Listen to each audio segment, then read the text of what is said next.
Hi guys, welcome back to my channel. My name is Katherine Pearson if you're new here, and I go to the University of Alabama. I'm a sophomore graduating next year, and I'm a double major in accounting and MIS if you've missed that. Today I am going to be ranking dorm buildings at the University of Alabama based off of how much I desire to live in them next year. Yeah, I'm National Merit, so I'm living on campus all 3 years. So I feel like I have a pretty good reason to be doing this, so we'll see how it goes. So the first dorm I have on my list is Bryant Hall, and Bryant gets a D. My friend Shannon lives in Bryant, and from what I've heard, it's not super great. It's really old, and it's also a part of the Bryant Honors Program, which I am not a part of, so I don't think I want to live there, so it's getting a D. The next one on the list is, which one is this? Oh, Bryant gets a B. B for Bryant. No, but Bryant gets a B because although it is one of the nicest dorms on campus, it's also the most expensive, and although you get a full-size bed, it's only for athletes and male engineers, of which I am neither. So, unfortunately, I will not be living in Bryant next year. But it's also really far away from everything, so maybe there's pluses and minuses. The third one on my list is Bryce Hall, and Bryce Hall gets probably a C tier. It's like pretty nice, but at the end of the day, it's like your backyard is the fraternity house, and I don't know that I would be getting a whole lot of sleep. So it gets a C simply for location, and then also it's got a really weird layout. It's really similar to the Highlands in layout, but like at the same time it's like missing a second bathroom, like it only has one toilet, and for 3 people that's not as great. The next one is Burke. Burke gets an F.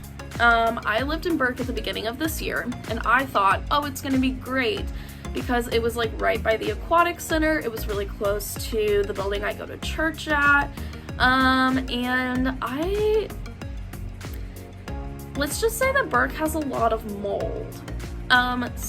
So the room that I stayed in, they actually had to rip out all of the built-ins because it molded, and then when I was staying in there, when it rained outside, it also rained inside. So my pillows started mildewing, which was definitely not something I enjoyed. So that's part of the reason why Burke gets an F. The other reason is F for fire alarm. The fire alarm went off every day for like a month straight, so it gets an F. Harris Hall, I honestly, controversial opinion, am going to give Harris Hall an S tier. I would love to live in Harris again next year. I currently live there right now. I don't know about the double rooms, obviously, but the single rooms have a sink, so you don't have to leave your room to wash your hands or brush your teeth. And then also, like, it's quiet. There's a lot of community, like, activities. So, like, we have movie nights, we have Easter egg hunts, like, all sorts of fun things that the RAs put on. So I would honestly love to live in Harris again, but unfortunately, it is supposed to only be for freshmen, so the university has told me that I cannot live here next year, even though I live here now as a sophomore. But either way, Harris is a great dorm, and I really have enjoyed living in it. The next one is the Highlands. The Highlands get a B tier. So I stayed in the Highlands when I was there for quarantine, and the layout is honestly really nice. There's a lot of space, you get a full kitchen, which is super nice, especially for like an on-campus apartment. It's nice that then you don't have to like go to the dining hall. The reason it gets a B tier is because it's really far away, and also the layout is a little weird, kind of similar to Bryce Hall, but it does have 2 toilets, so that is a plus in its favor. The next one is John England Jr. Hall. John England also gets a B. It gets a B because it has really great study rooms, and from what I've heard, people really enjoy living there, but also you share a room with a roommate, and for me, that's just not what I want. I had to do that in Burke, and it was just not my favorite thing. Obviously, it's the traditional living experience, but I mean, if you want that, go to Tut, I would say. Don't go to John England, even though John England is nicer. I don't know, personal preference. The next one on my list is Lakeside. Sorry, I had to actually look at my list. So Lakeside is the next one, and it gets a C. I would give it an F for forgettable, but it's not that bad, so I'm giving it a C. It's kind of like the Ridgecrest, but a little further, but it has a really nice view of the lake, which is a plus in its favor. It is suite style, but if you're going to live in suite style, I'd say live in Ridgecrest or Prez. Lakeside's kind of just forgettable. The next one is Parham. Yeah, I know absolutely nothing about Parham, so it's gonna get a D simply because it looks like Burke, and I hate Burke a lot.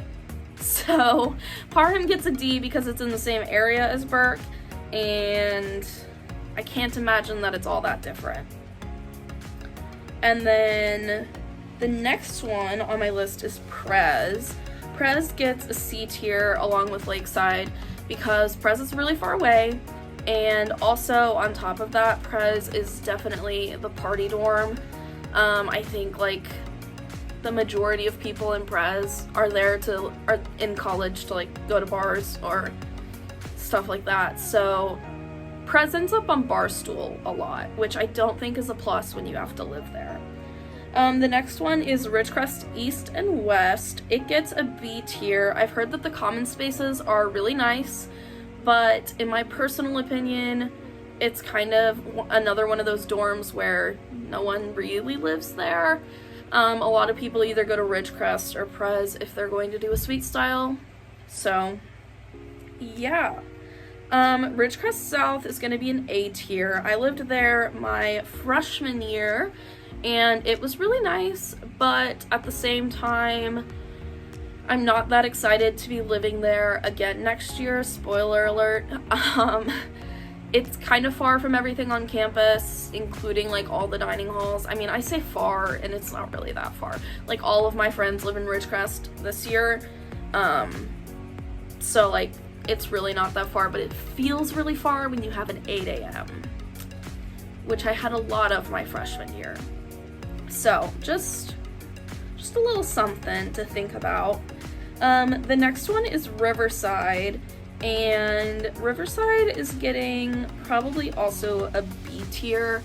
It's almost as far away as Prez, which is something that's not in its favor, but at the same time, it's a quieter dorm, and a lot of my friends who have lived there have really liked it.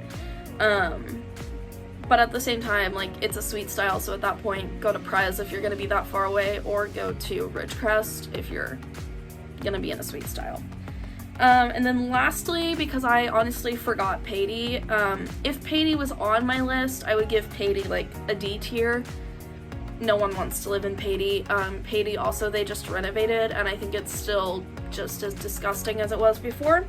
But the last one on my list is Tut. And Tut gets a D for demolition because Tut is getting demolished. They're replacing it with new Tut, which honestly looks really nice, and Tut's in a really good location. So I think like that's in its favor, but honestly a D for demolished is kind of appropriate for Tut. If you live in Tut, you'll probably get the Tut flu at least once, and you'll probably see a lot of late night visitors. But in terms of location, you really can't beat it.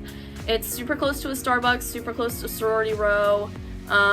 It's all girls, so that's kind of nice. It has like pretty large rooms with cinder block walls, which if you're looking for the traditional college experience, Tut is that. Like, in a nutshell, that's Tut. But yes, so that is my tier list ranking Alabama's dorms. I will say, sorry, I had to find the stop button.